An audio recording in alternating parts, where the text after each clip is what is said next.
El consumo de drogas en nuestro país cada vez es mayor. Sí, de hecho, según estadísticas oficiales que tenemos nosotros, se triplicó el consumo de cocaína, el consumo de éxtasis aumentó un 200%, el consumo de alcohol viene creciendo y de hecho se ha equiparado entre mujeres y varones.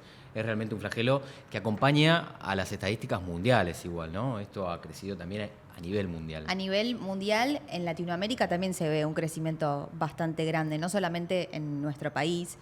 Y es muy loco pensar la desinformación que nosotros tenemos y que solamente nos alertamos cuando de repente llegamos a ver algo en el noticiero o cuando escuchamos que a alguien le pasó. Sí, sin duda. Por eso nosotros siempre fomentamos mucho hablar, ¿no? Hablar de drogas, de qué provocan y demás. Así como hoy por hoy hablamos de educación sexual en los colegios, hay que hablar de drogas. Los chicos tienen que saber qué es lo que hay en la calle, porque después les pasa por adelante y quizás ya es tarde, ¿no? O mismo, no digo naturalizarlo, pero sí hablarlo como vos decís, porque es evidente que son cosas que suceden y que generalmente esto empieza en una edad temprana, ¿no es así? Sí, más que nada en la adolescencia, y esto tiene que ver con muchos factores, ¿no? Uno de ellos es la búsqueda de sustancias nuevas, ¿no? Explorar también, tener distintas como experiencias, y por supuesto, siempre asociado a lo recreativo, ¿no? Uno tiene que entender que cuando alguien se droga, lo que busca es o darse placer o evadir el miedo, ¿no? Esto es histórico. ¿Y por qué darse placer? ¿Por qué la droga nos hace entender que tenemos más placer para hacer determinadas cosas? No, es que provoca liberación de algunas sustancias en el cerebro que provocan placer, o sea, estimula algunas áreas del cerebro que dan placer. Por eso la gente las consume y las ha consumido a lo largo de toda la historia de la humanidad. Porque se empieza desde muy temprano, que era lo que recién te decía, ¿no? Porque generalmente cuando se van generando las adicciones, hablando exclusivamente de drogas, se repite mucho el patrón de chicos que lo empiezan a consumir en una edad temprana, como te decía, entiendo que entre 10, 12 años, me dirás vos si es un poco antes o no, pero está eso de creerse superior, de tener esa adrenalina o hacerlo simplemente por conocerlo, pero eso también termina en una adicción. Sí, de hecho, la mayoría de las personas que tienen adicción, que es quizás el último eslabón del consumo problemático, ¿no? Que es distinto al usar, al abusar de una sustancia. La adicción ya es, la persona no puede parar de consumir, tiene ese deseo irresistible, que es el que ven en las películas, que termina robando y hace cosas delinquiendo para Todo poder. para drogarse. Exacto. La mayoría empiezan a edades tempranas. Y eso tiene que ver con algo que se llama neuroplasticidad. O sea, la droga, la sustancia de abuso, lo que va provocando son modificaciones en el cerebro que con el tiempo van cambiando la estructura cerebral. Entonces ese cerebro ya no es el mismo de antes. Ya necesita de la sustancia para poder vivir, ¿no? El famoso tenés quemadas las neuronas, ¿no? Sí, un poco de eso, Es sí. medio Sí, violento eso, sí. pero hablándolo y visualizándolo, sería un poco eso. Vos dijiste, es el último eslabón, la Sí. adicción. ¿Cuáles son los anteriores para justamente no recaer en una adicción? En realidad empieza con el abuso, después se va a una etapa que se llama dependencia y después está la adicción. Son como distintos eslabones. En el abuso la persona va a querer tomarse un vaso de vino y se termina tomando media botella, ¿no? En la dependencia ya empieza a necesitar de la sustancia para todo, ¿no? Para salir con sus amigos no puede haber una salida sin, por ejemplo, Alcohol, sin alcohol, drogas. cocaína, etcétera, ¿no?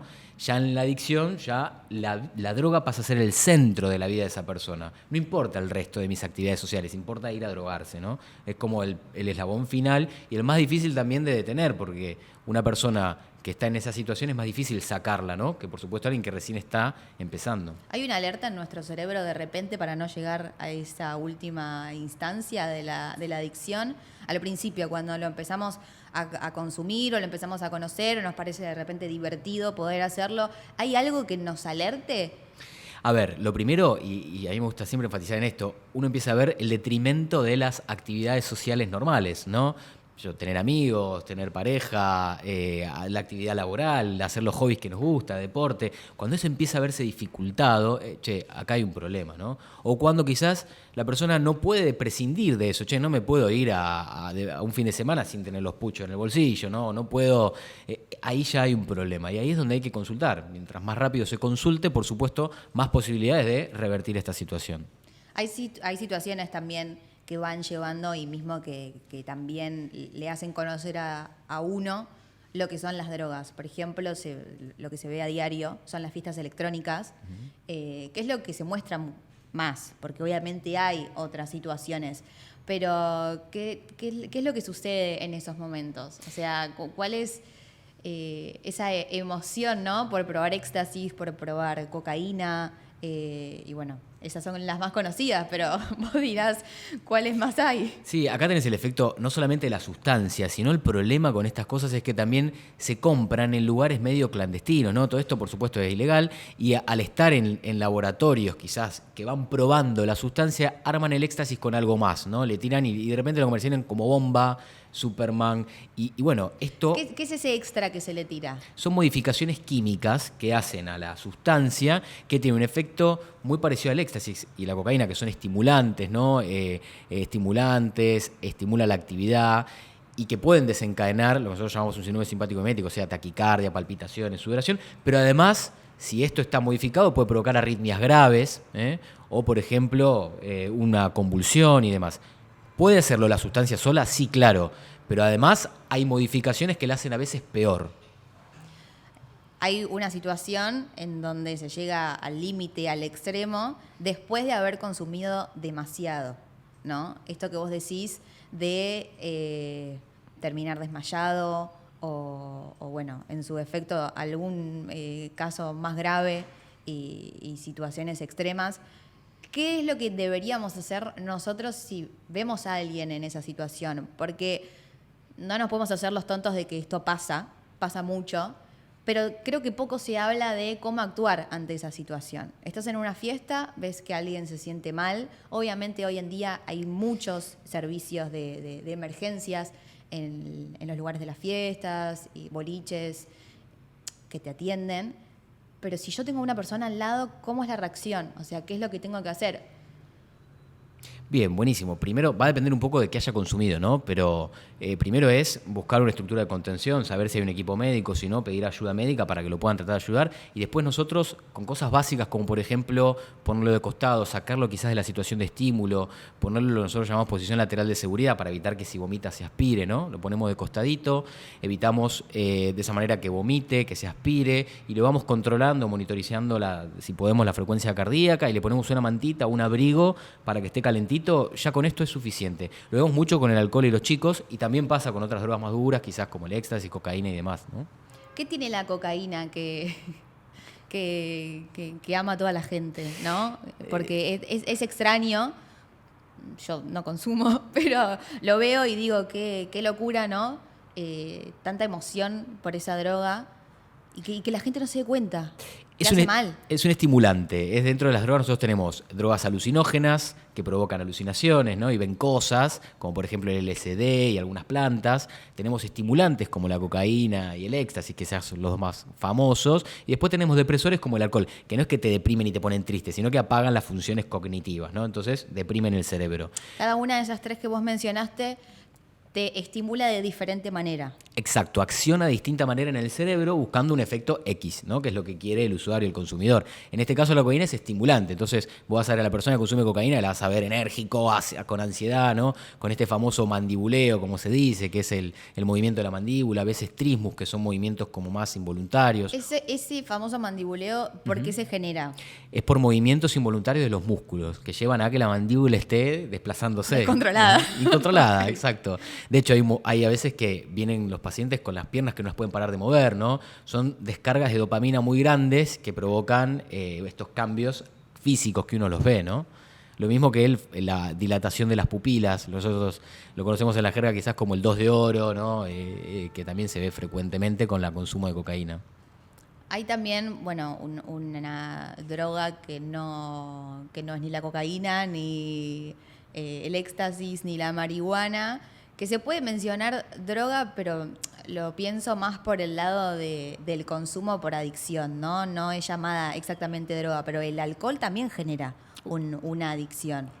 Y te diría que es la peor de todas en ese sentido. Es la que más provoca daños a nivel socioeconómicos, ¿no? Por una persona que en realidad tiene un consumo problemático de alcohol, está fuera de la sociedad, no trabaja, tiene un montón se destruye la familia, ¿no? Hay un montón de daños colaterales y ha sido y sigue siendo el peor flagelo de todas ellas, porque el consumo de cocaína es menor al del alcohol, el éxtasis también, ¿no? Si bien vienen creciendo, este sigue siendo el peor.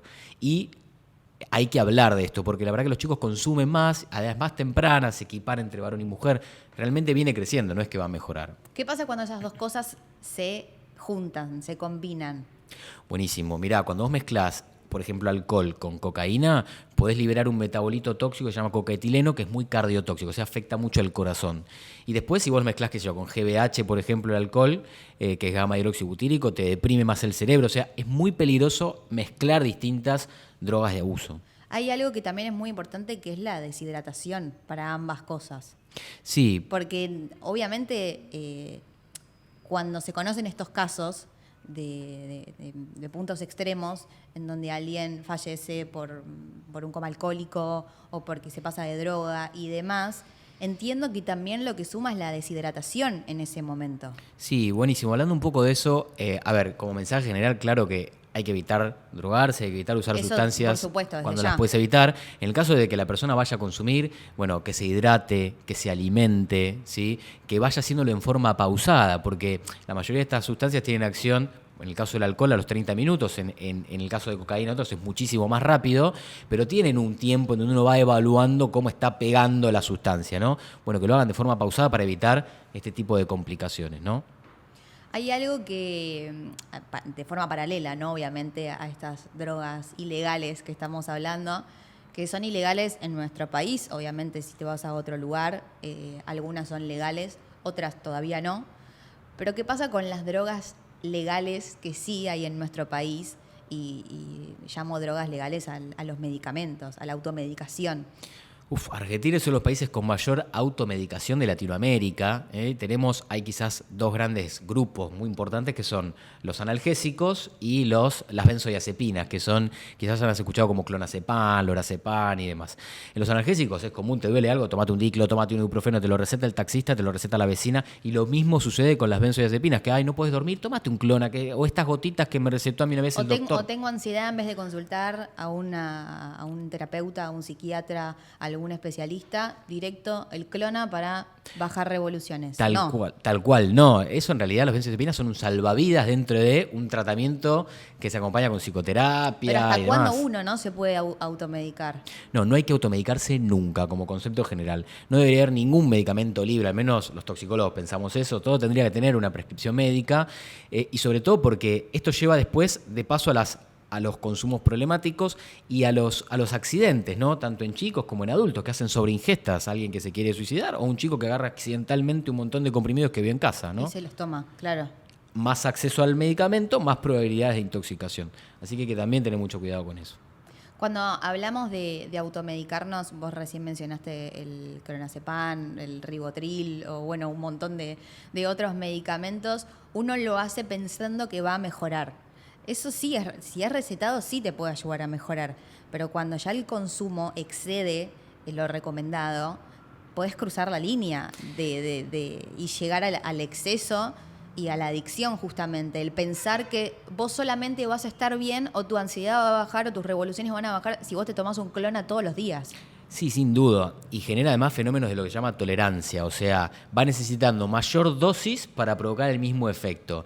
Y vos a veces hablás con la gente grande y decís, ¿pero por qué consumís clonazepam hace 20 años? No sé, me lo recetaron hace una vez, hace 20 años y lo sigo tomando. No hay un seguimiento médico, ahí es donde hay un problema. Las benzodiazepinas son salvavidas, ¿no? Es como, bueno, ok, estás pasando por una situación de mucha ansiedad, mucho estrés, toma esto para bajar, para poder tratarlo en psicoterapia, Es una herramienta médica que tiene que ser utilizada por un médico. Estos famosos ansiolíticos que uno también va consumiendo para poder bajar el estrés, para poder estabilizarse y como decís vos, pasan 20 años y uno los sigue consumiendo. Exacto. Y después mezcla además con un montón de otras cosas que sigue agregándose, no tiene un seguimiento, entonces vos te encontrás con abuelitos que quizás tengan un montón de medicamentos distintos que provocan interacción y sí que nadie sabe por qué los tiene, ¿no? Y esto tiene que ver con la automedicación y la falta de control. Hay también medicamentos que te hacen creer, más allá de lo que es el clonazepam, el ribotril y bueno, otros que también mencionamos, que mismo causan ansiedad, pero uno lo toma para poder bajar su ansiedad. Estoy escuchando mucho, o lo he visto, para poder estimular la atención de estudiantes. ¿Qué pasa con estos nuevos medicamentos?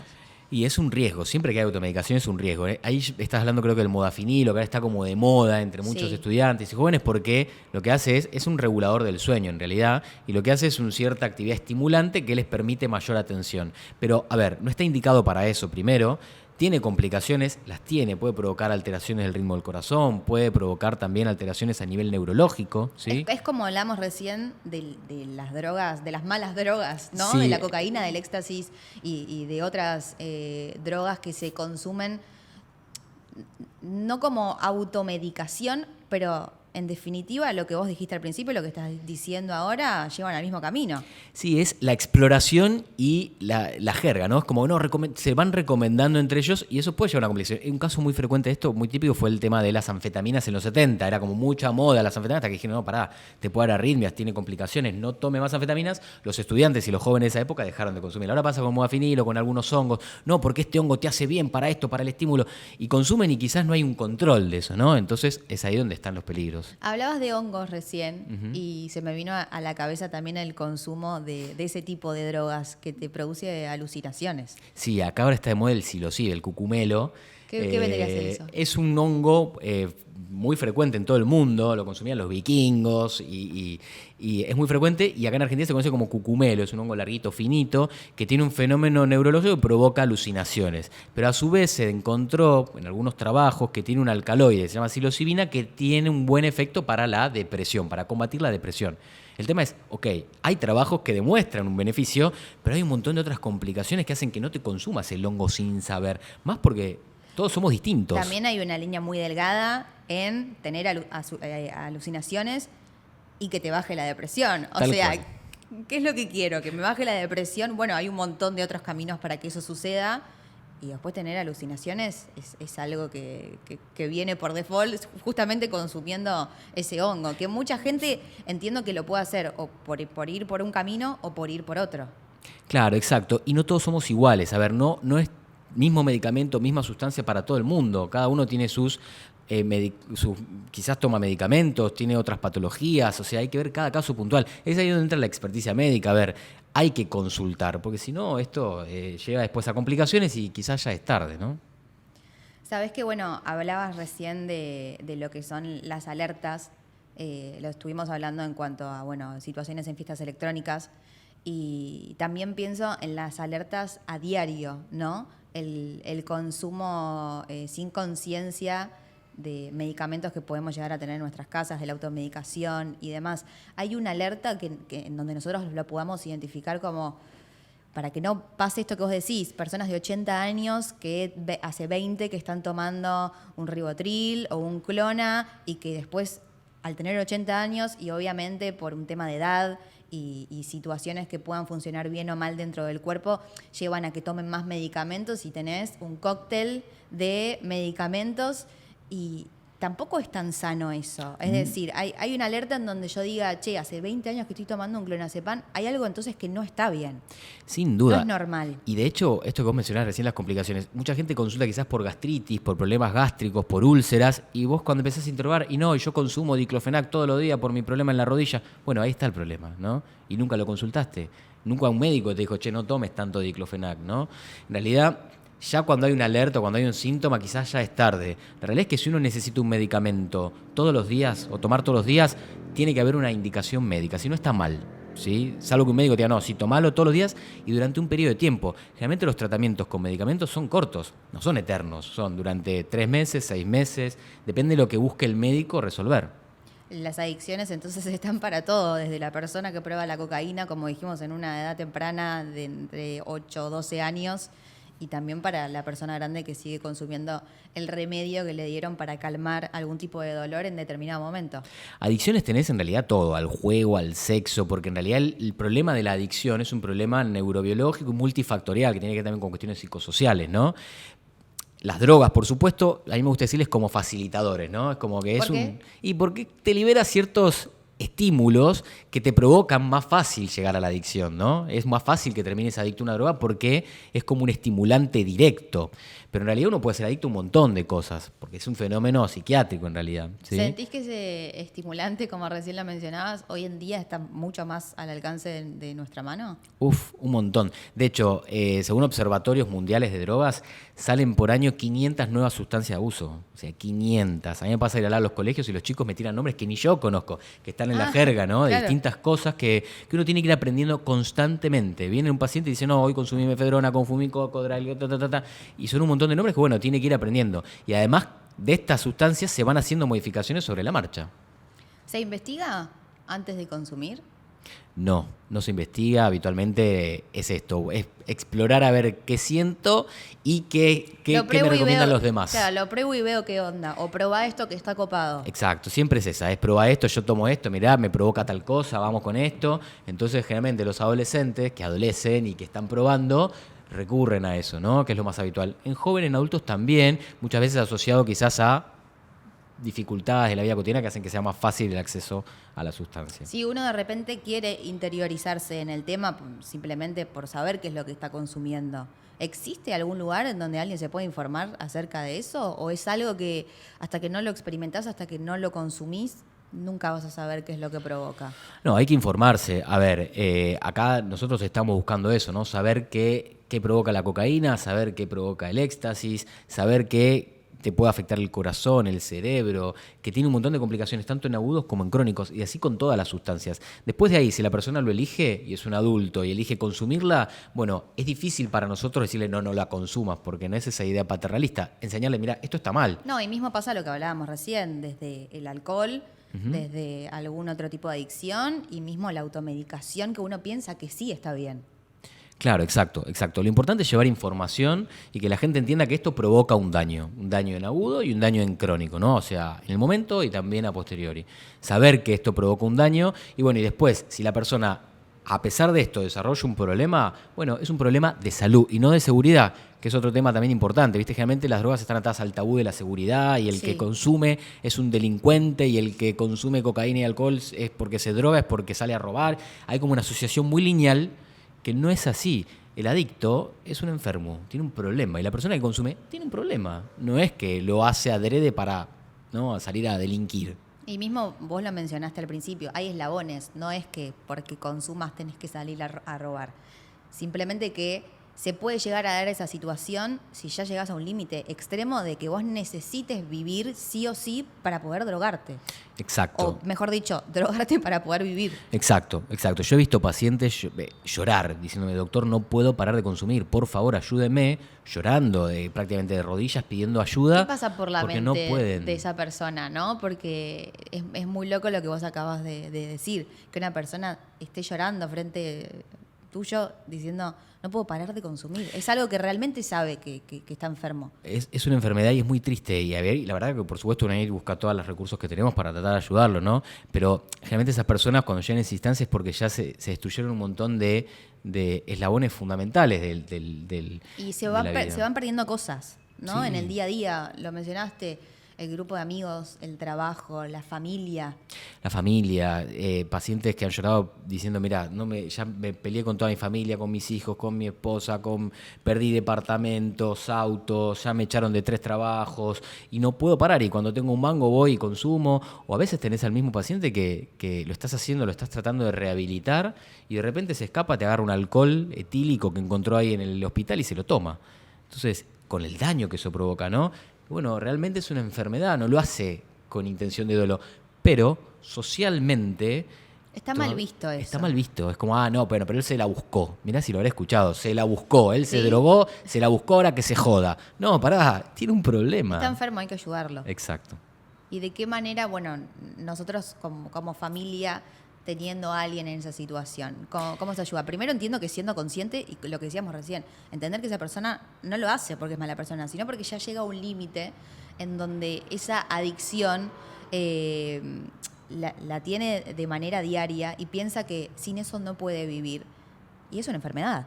Es una enfermedad y, a ver, nosotros siempre aconsejamos no ir quizás al choque, ¿no? Si vos vas más del lado paternalista y diciendo eso está mal y, bueno, lo más probable es que provoque esa evasión, o sea, la persona se aleje de vos, ¿no? O que quizás tenga como esas ganas de ir más allá. Está mal, bueno, a ver cuánto mal está.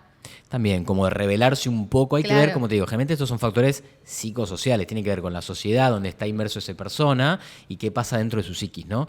Pero lo que hay que buscar es un abordaje mucho más amigable, ¿no? Acercarse, hablarlo desde quizás un enfoque, bueno, a ver, ¿qué estoy haciendo yo? Vamos a suponer que soy el papá, que vos estás necesitando ir con esto, ¿no? Acercarse más desde el amor, básicamente es eso, entendiendo que la persona o este chico está teniendo una dificultad y tenemos que tratar de ayudarlo. Y muchas veces a mí me gusta trabajar mucho en lo que son las metas y las proyecciones de vida. Cuando encontrás a alguien que no tiene una meta, que no tiene un norte, como le decimos, ¿no? No sé a dónde ir, y bueno, termina a veces recayendo en cómo llevo esta existencia, ¿no? Dándome placer y demás, porque no tengo un norte, no sé a dónde quiero ir, ¿no? Claro, de consumir para pasarla bien o sentirte bien, poderoso o tener placer, sentir el placer de manera diaria y no focalizarme de repente en el futuro o quizás en el día de mañana. Exacto, en el día de mañana, es en decir, me proyecto, ¿no? Veo una proyección de mí, lo que quiero acá a 5 años, a 10 años, qué quiero hacer con mi familia, con mis proyectos, con mi vida. Y muchas veces las drogas de abuso dificultan eso y muchas veces son un recurso cuando no tenemos eso, ¿no? Personas que no tienen trabajo, se ha visto que tienen mayor probabilidad de consumir, personas que, como te digo, no tienen familia, hay como ciertas variables que hacen que sea más frecuente recaer o caer en el consumo. Es la salida fácil. Es la salida fácil, tal cual. Es esa cosa que me da placer y me vado, ¿no? Me saco el dolor. Antes lo hacían en la antigüedad para perder el miedo. ¿Cómo hago para perder el miedo? Y los vikingos se comían un hongo y se transformaban en estos berserk, estos super guerreros que iban a la marcha con todo. Y lo podían todo. Y lo podían todo y perdían el miedo, ¿no? Es esa sensación un poco, ¿no? Exacto. Lo que ellos sienten, valga la redundancia. Sí, tal cual. Y fíjate qué primitivo, ¿no? O sea, cuando uno empieza a investigar, dice, che, pero pará, qué primitivo esto. O sea, no hay nada más primitivo que el miedo, el placer, son cosas que están, viste, en una parte del cerebro Todas muy las primitiva. sensaciones juntas. Exacto, es que estimulen ahí, viste, que es como una botonera ahí, que te estén toqueteando la sustancia de abuso ahí y generalmente se provoca un problema. Bueno, en fin, sean drogas legales o ilegales, la información ante todo. Y desde temprano, lo mencionaste vos, las charlas en los colegios. Por suerte, de a poco se va avanzando con la ESI, también está bueno como poder llevar eso a los más chicos. Hay que hablarlo porque los chicos lo ven, entonces negarlo es peor, ¿no? Hay que hablarlo, che, chicos, esto provoca esto, sepan que existe, no lo consuman, pero hay que hablarlo, porque si no los chicos después van a bailar, les pasa por ahí y dicen, che, no conozco, ¿esto qué es popper? Te dicen. Y este Lo pruebo, frasquito, claro, a ver qué onda. claro. Uy, mirá qué rápido cómo le pegó, mirá qué fold, mirá esta fold de ese pibe, mirá cómo, ¿no? Y se va hablando, se sube un video en TikTok, no, mirá cómo está pegando, ¿viste? Y de repente se masifica y todos están consumiendo eso y quizás ya es tarde. O, por ejemplo, ahora pasó con el Lian, no me quiero extender demasiado, pero el Lian o Purple Drunk, en realidad mezclan un jarabe de morfina Mira. con caramelos y refrescos. Lo hacían en el rap en Estados Unidos, muchos raperos, y ahora empezaron a también hacerlo en el movimiento trap y demás. Y ya tuvimos casos acá en Argentina de chicos que se intoxicaron consumiendo esto, que es recontra peligroso. Los derivados opioides, primero, son readictivos. Todo lo que es heroína, morfina, fentanilo, oxicodona, y además de eso, que te pueden provocar una depresión respiratoria, que te pare la respiración y que te puedas morir. Simplemente por seguir una moda. Por seguir una moda de TikTok, por estar quizás viendo qué pasa con esto, ¿no? Bueno, en fin, la información ante todo, sean drogas legales, sean drogas ilegales. Así que gracias por esta charla. No, por favor, gracias a ustedes.